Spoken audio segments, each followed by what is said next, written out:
அன்பார்ந்த மக்களுக்கு அனைய நமஸ்காரங்கள். போன தடவை நன்னறி விளக்கம்னு சொல்லி நன்னறி வணக்கம் சொல்லி பாடியிருக்கோம். அது இப்போ விளக்கம் சொல்கிறேன், நீ கேளுங்க, நான் சொல்கிறேன். வணக்கம். வணக்கம்ங்கய்யா. போன வாரம் வந்து நம்ம நன்னறி விளக்கம் சொல்லி அதோட முடிச்சிருந்தோம். அது இந்த வாரம் வந்து விளக்கம் சொல்றேன்னு சொல்லியிருந்தீங்க. நன்னறி விளக்கம்ன்றது பார்த்தீங்கன்னா நிறைய எழுதியிருந்தீங்க. இயற்கை இறைவன் இயற்கை மனிதன் செயற்கை அப்படின்னு எழுதியிருந்தீங்க. அதுல என்ன நீங்க சொல்ல வரீங்க? இது எதோட ஒப்பிட்டு நீங்க சொல்றீங்க? அருட்பெரும் ஜோதியர் அப்படின்னா சித்தர்கள் போட்டிருக்கீங்க. இறைவன் இயற்கைனா பெரும்பாலும் எதுவுமே எதிர்பார்க்க மாட்டாங்க.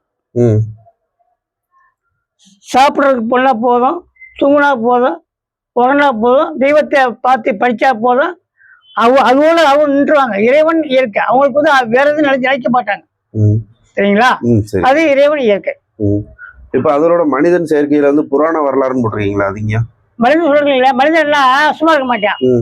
எங்க அப்பா அப்படி இருந்தா, எங்க ஆத்தா இப்படி இருந்தா, இப்படி இருந்தா, அப்புறம் ஒரே 12 மணி மாதிரி இருப்பான். பாத்தீங்களா? ஒண்ணு இருக்க மாட்டேன். அளப்பு பெரிய அளப்பா இருக்கும். அதான் பெரிய அளப்பு. அப்படி இப்படி அழைச்சு ஒண்ணுமே இருக்காது.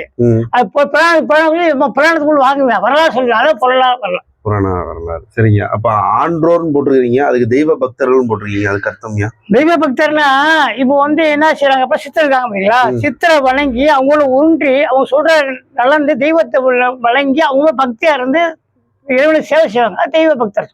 சரிங்க சரிங்க. இப்ப அதோட மனிதன் செயற்கையில வந்து அரசர் வரலாறுன்னு போட்டிருக்கிறீங்க.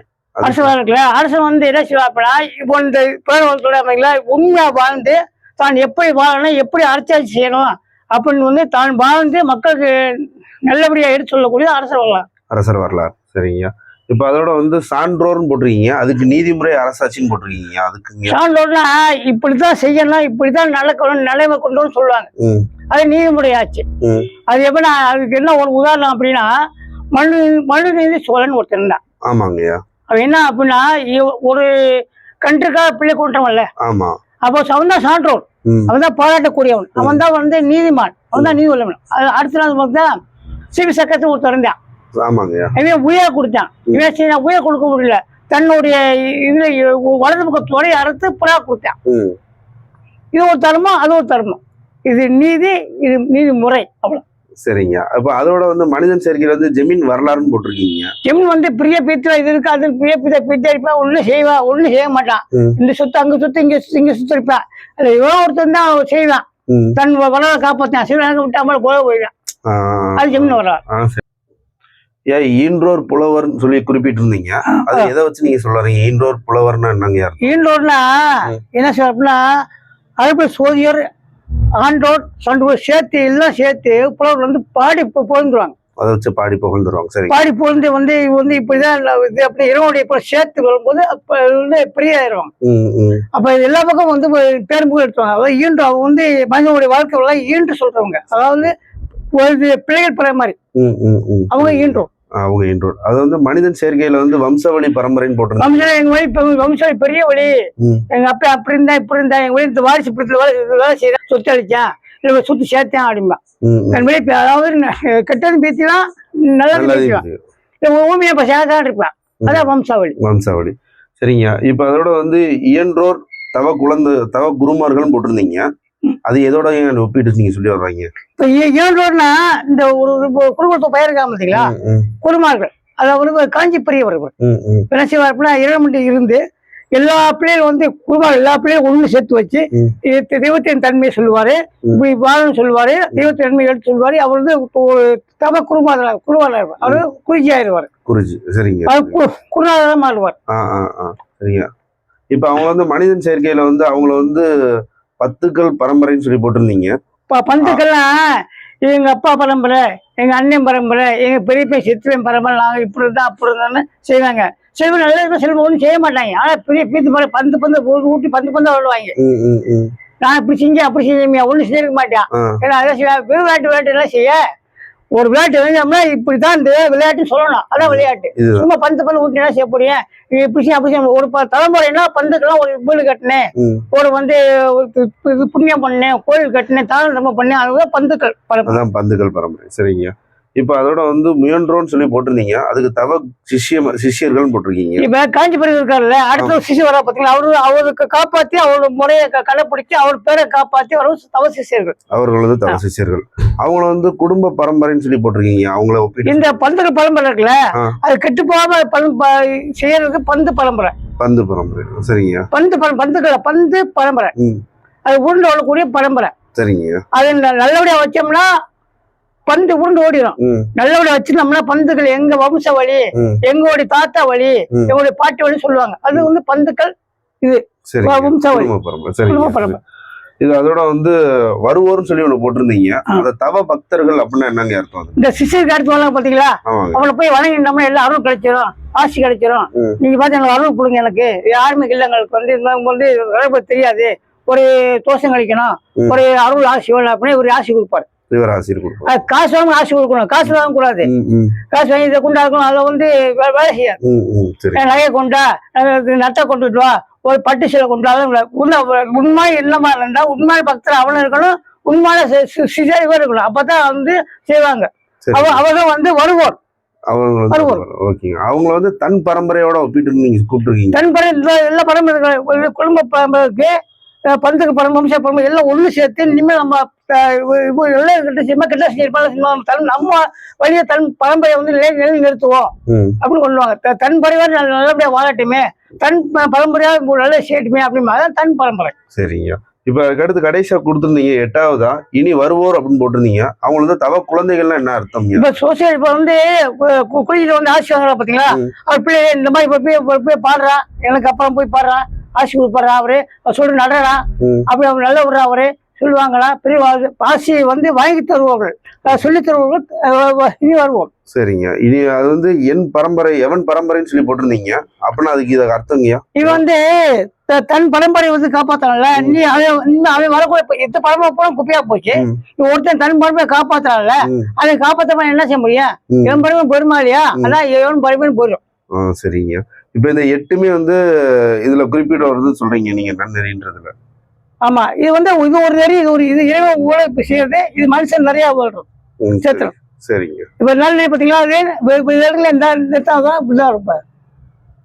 நன்னு நன்னறி, இது நன்னறி, இது பூரா நரிகள், அது பூரா நரிகள். சரிங்க. செய்து இன்னொரு கொண்டு கொடுங்க, நான் பாருங்க குச்சி வாங்கி விட்டேன். இங்க இப்படி சுத்தணும். இவங்க என்ன செய்வாங்களா, ஒன்றும் சொல்ல மாட்டாங்க, பேசி முடிச்சா நன்றி வணக்கம் போயிட்டு வாங்க அப்படிப்பா. எப்படி தட்டுவான், தட்டிட்டு அம்மாட்டு போய் தட்டிட்டு போயிடுவேன். சட்ட பொருள் வந்து சொல்லக்கூடிய வந்து வழக்கங்கள் வந்து ஒரு கம்பை பிடிச்சி போலமா இருக்கிற மக்களுக்கு வழிதான். அது நன்னறி சொல்லி அவன் கேட்க மாட்டேன்.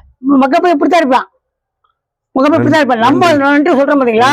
அவன் வந்து நம்ம வந்து ஒரு இதை இயற்கையா சொல்லி, அவங்க அறிவை சொல்லி, அவன் நிறைய பிடிச்சி பாத்தீங்களா, நிறைய மாதிரி பேசணும். பேசினாதான் அவனுக்கு புரியும், அவங்களுக்கு புரியுற மாதிரி. இப்படி தட்டி அம்மா போயிட்டு போயிடுவான். என்னத்தை பேசினா அவர் பேசினாரு, என்னத்தை இது பண்ணாரு, என்னத்தை இது சரி அது சரி போயிட்டாரு, என்னத்தை பேசினாரு அப்படின்னு நம்ம வந்து அப்படி நம்ம போய் சொல்லி அவங்களோட அறிவிலையும் பாம்பலாம். முட்டாளா இருக்கேன், ஏதோ சொல்லிட்டு இருக்கேன், என்ன சொல்றேன், எதுவும் கேட்க போறேன், போயிட்டான். அப்ப வந்து நன்றி மறந்துருவியா, ஒரே மாதிரி அம்மாட்ட பண்ண எது வந்தோம்னா போனோம்ல, பார்த்தோம்ல போல போயிட்டு இருப்பான். நரி வந்து எட்டி பாக்குமா, சீன் போயிருங்களா, அப்படி பட்டி பாக்குறாங்க, என்ன செய்வீங்க? புரியுதுங்க. அடுத்த கை இருக்காங்க, அப்புறம் கோயில் பொழுது தட்டி விட்டு அப்படின்னு போயிடுவான். அதுல எது சரி அப்படின்றத யோசிக்க மாட்டாங்க. அவங்க வந்து காசு கொடுத்து ஒரு பட்டிமன்றம் நடத்துறாங்க அப்படின்னா, அவங்க வந்து ஒரு மண்டபம் பிடிச்சி வாழை கொடுத்து பேசுறாங்கல்ல, பேச எதுவுமே காசு கேட்க மாட்டேன். பொழுது போதா கூட்டுற பார்த்தோமா, சாப்பிட்டோமா, டீ குடிச்சோமா, டிஃபன் சாப்பிட்டோம் போயிடுறான். அப்படியே போயிடுறது. அதான் இந்த வணக்கம். இது எடுத்துருப்ப எடுத்து நிறைய வணக்கம், நிறைய விளக்கம். அது இப்படி எடுத்துலாம், விவரமா பார்த்து பாருங்க, இப்படி எடுத்துலாம் லைன் போட்டு இதெல்லாம் அப்படி மாத்திடுவாங்க. இப்படி பாருங்க,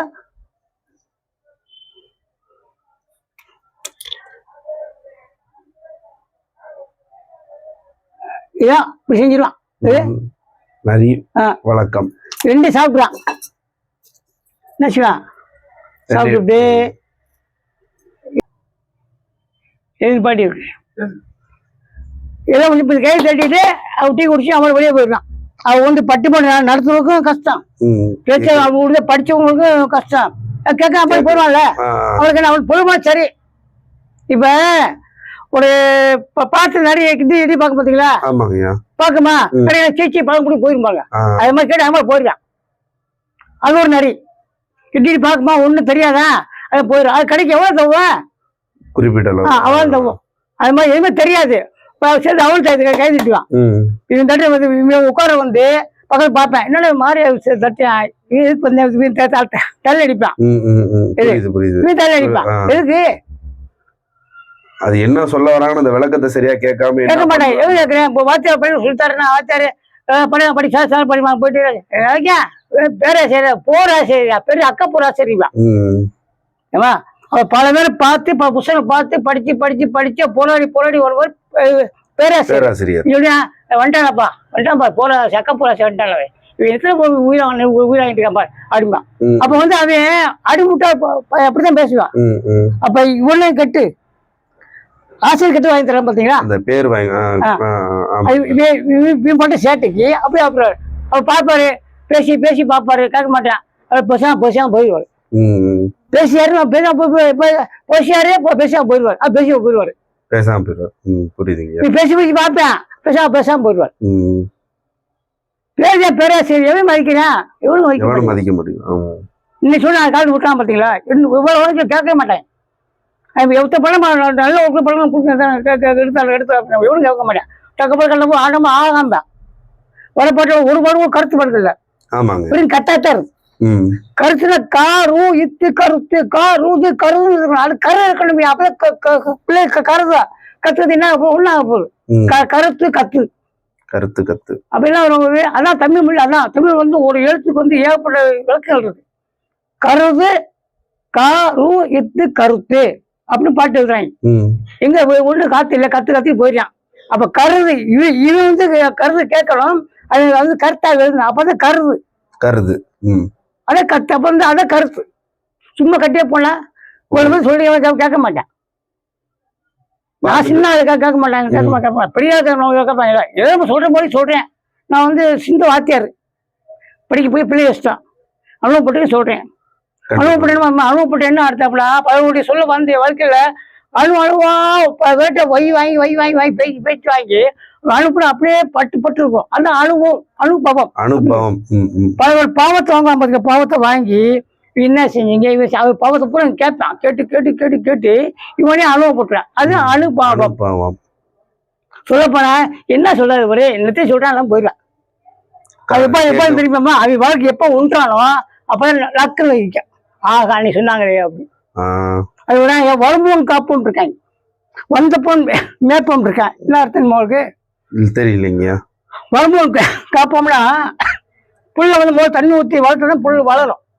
வரும்போன் காப்போம் வந்த புள்ளி வைக்க ஒண்ணு முதல் மேலாக புல் வளரவே வராது. தர போட்டே தரும். அதான் வரும்போன் காப்போம் வந்த புல் மேற்போட்டு இருக்கேன். வரும்பு காக்க மாட்டேன், வந்து மேய்க்கவே மாட்டேன். அப்படிதான் பிள்ளை கூட அப்படித்தான் இருக்கு. நான் சொல்ல வருத்தப்படாங்க. என் நிலைமை இருக்கு. என் குடும்பம் இருக்கியா? என் பிள்ளைய எவனும் கேட்கல. பிள்ளைய வந்து எனக்கு கெடுக்கல. நான் படுத்தி போயிடுச்சு. சரிதா? சரிங்க. நான் சில பேர் வந்து கஷ்டப்பட்டு வளர்த்து வந்து மதிக்காம போயிட்டான். ஓடி அசியம் கேவலப்படுத்திட்டாயா. அதுதான் சொல்றியா? சரிதா? கேவலப்படுத்திட்டாங்க. கஷ்டப்பட்டு கேவலப்படுத்தி ஏன்னா இந்த இதுக்கே பத்தாது. இந்த தெய்வம் வந்து எனக்கு உதவி செய்வாயா? இந்த தெய்வம் எனக்கு உதவி செய்யுது. இந்த இறை இருக்கைங்களே எனக்கு வந்து இதில் வந்து இவங்க பையனுக்கு வந்து அவ்வளோ உதவி செஞ்சாங்க. இப்ப என்ன செய்ய இப்படிக்கா போடா பிராணம் வாங்கல போடா அப்படின்ட்டான். இல்லைன்னு சொல்றேன். நீ புராணம் வரலா போடா பிராணம் அப்படி வாங்க போடா அப்படின்னு போயிட்டான். அப்படின்னா சரி ஏன் அப்படி சரியில்லைல்ல. இப்ப ஸ்கூல் படிக்குது அப்படின்னா ஒரு 50 படிக்க ஏதோ ஒரு பேர் தான் முதல் மார்க் எல்லாரும் முதல் மார்க் எடுத்தால அந்த ஒரு பேரும் முதல் மார்க் எடுத்தா வாத்தியாருக்கு பேரு. இப்ப அதாவது இவ்வளவு ஒரு ஆள் தெரிஞ்சு வாங்க எனக்கு சந்தோஷம் இல்லை. வண்டி வழக்கம் விஷயம் மன்னிச்சிருங்க தப்பா சொல்லியிருந்தா குருவே துணை.